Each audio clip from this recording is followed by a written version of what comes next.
gamitin at tanggapin natin, hiningi man natin o hindi, ang mga tulong na binibigay ng ating mga kalyado at kaibigan. Kasi given our defense circumstances now, wala po tayo sa posisyon para tumanggi. Meron binibigay yung mga kalyado natin like from the United States, New Zealand, Australia, Japan, South Korea, tanggapin na rin natin. Kahit siguro mas maayos o develop ang ating ang defense posture, gamitin pa rin natin at tanggapin pa natin to at kung ano man tulong na binibigay sa atin. Also, we need to make a review maybe during that hearing. Meron kasi mga donations na ibinigay yung ating kaibigan sa Norte that I feel are of national security concerns. There are plenty government agencies where they actually gave donations of hardware and software.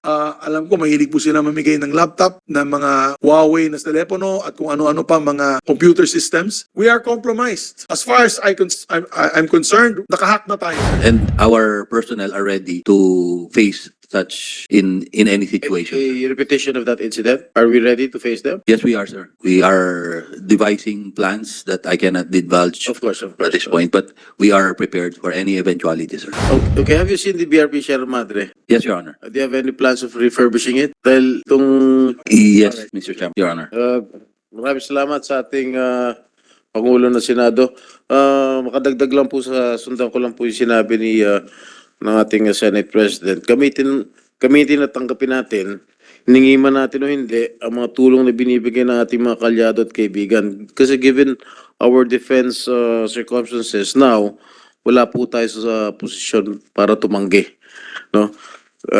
Kung meron binibigay yung mga kalyado natin like from the United States, New Zealand, Australia, Japan, South Korea, tanggapin na rin natin. Kahit siguro mas maayos o develop ang ating ang defense posture, gamitin pa rin natin at tanggapin pa natin to at kung ano man tulong na binibigay sa atin.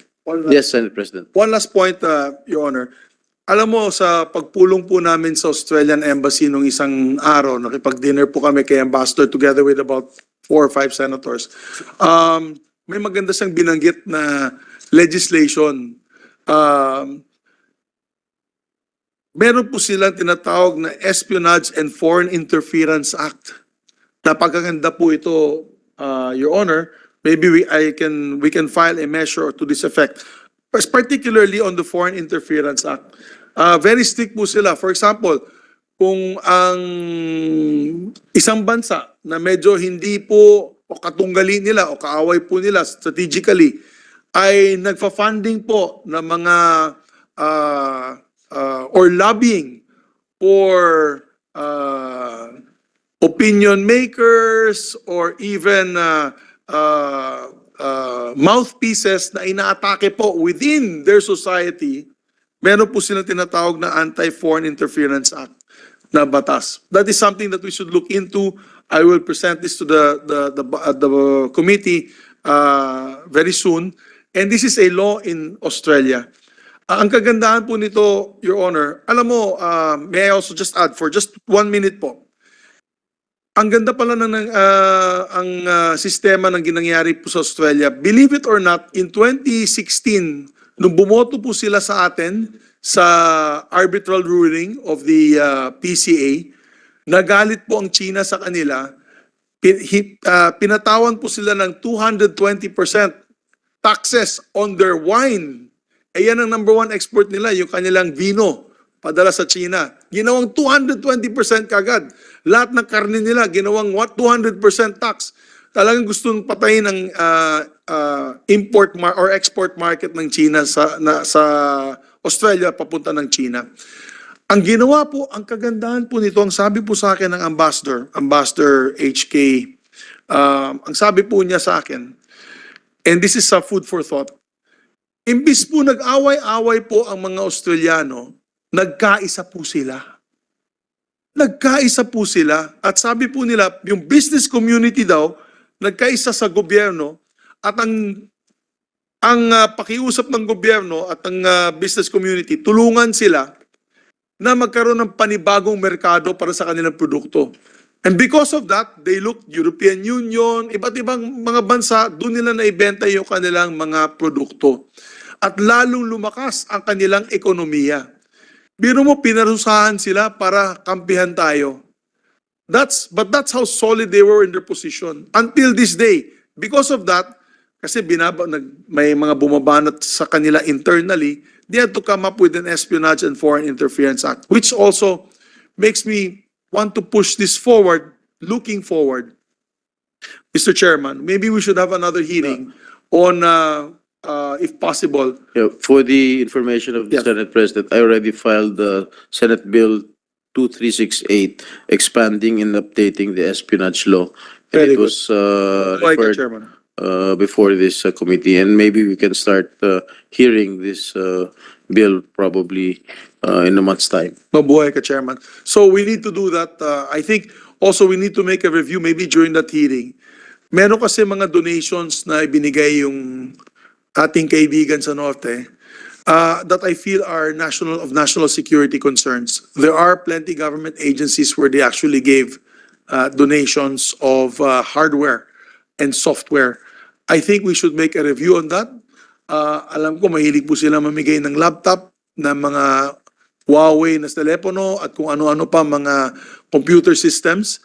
I'm going to ask the chairman to make a review with the different agencies, not only of the armed forces and of the Coast Guard, pati na rin yung mga iba't iba natin mga government agencies. I know DICT na bigyan, pati DFA na bigyan. We are compromised. As far as I'm concerned, nakahack na tayo. I'm sure they're tapping into the information that we're giving out. I always operate on that notion. Kaya pag gumagamit ako ng cellphone, gumagamit po tayo ng computers, you have to always work and operate on the notion that you're being tapped and you're being hacked. So, for national security concerns, because pinag-usapan din po namin yan sa Australia, nag-review din po sila, lahat ng mga ahensya na nakatap na nabigyan po nito mga hardware and software na ito, pinalitan. And they put up a better cybersecurity setup. And I think maybe that is also part of the budget. I discussed it with Defense Secretary Gilbert Chodoro on how we can increase also the cybersecurity strategy of our armed forces. And we'll now, of course, talk to the DOTR on this issue as well for our Coast Guard. So yun lamang po, Mr. Chairman. Maraming salamat muli sa ating mga resource persons na yun. Maraming salamat. Mabuhay po kayo.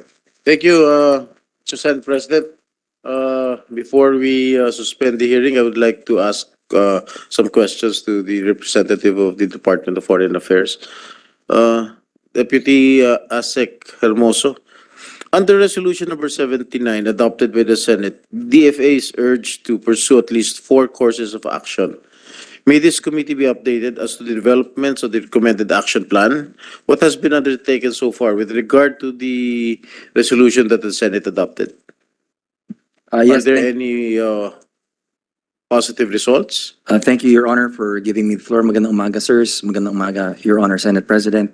In terms of actions that the DFA has taken po, as far as promoting ditong arbitral award, we have instructed our foreign service posts, yung mga embahada po natin, to make representations with the different host governments para i-promote po itong ating arbitral award.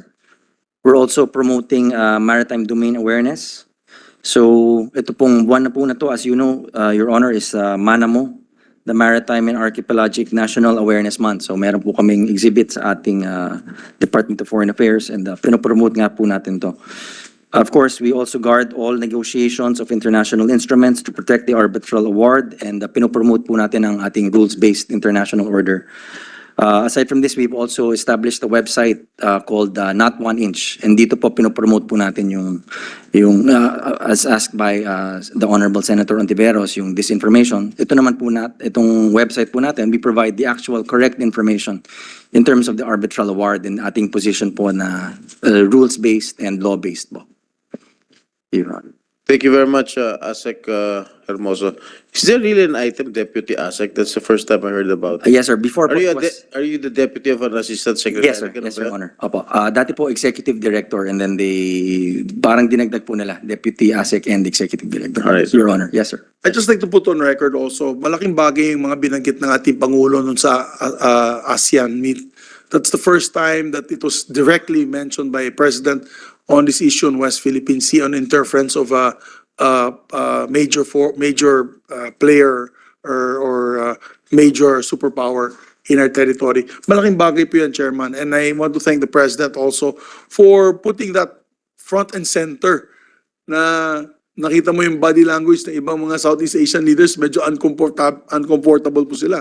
Di sila komportable dahil nandun yung Chinese premier. But we have to salute the President for his courage to be able to do that.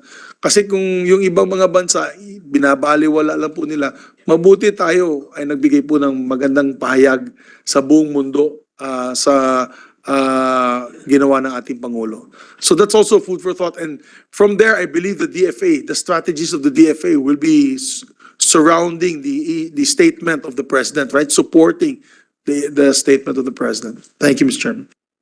Thank you, Senate President. Captain Peter Guzman, with regard to the water cannon incident, meron ba tayong mga nasirang kagamitan? Sa awa ng Diyos, sir, wala naman on the part of the armed forces. In fact, yung mga ginagamit natin, sir, designed for heavy weather.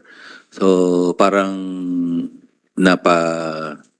biglang sumama lang yung panahon noon, sir. And our personnel are ready to face such in any situation. A repetition of that incident? Are we ready to face them? Yes, we are, sir. We are devising plans that I cannot divulge Of course. at this point, but we are prepared for any eventuality, sir. Sila ng waterproof jacket. I delivered a privileged speech 3 weeks ago with regard to this incident. And after that, after which Senator Escudero stood up and proposed that a budget be given to around 100 billion pesos for the construction of the facilities in the AYUNGIN Shoal, which will not be a military base but a shelter or lodging facility, not only for soldiers but also for fishermen of any nationality who may encounter rough seas. Are you amenable to it? Is 100 million sufficient enough? Yeah, Mr. Chairman, I could not say that it's sufficient, but on our part, we welcome the support in whatever form. And in our long-term development plans of all the islands, on the part of the AFP, we factor in all the needs not only for our defense, for our armed forces, but also for the needs of our fishermen and our coastal barangays and fisher folks, Your Honor. Okay, have you seen the BRP Sierra Madre? Yes, Your Honor. Do you have any plans of refurbishing it? Dahil itong... Yes, Mr. Chairman, Your Honor. Laban Pinas.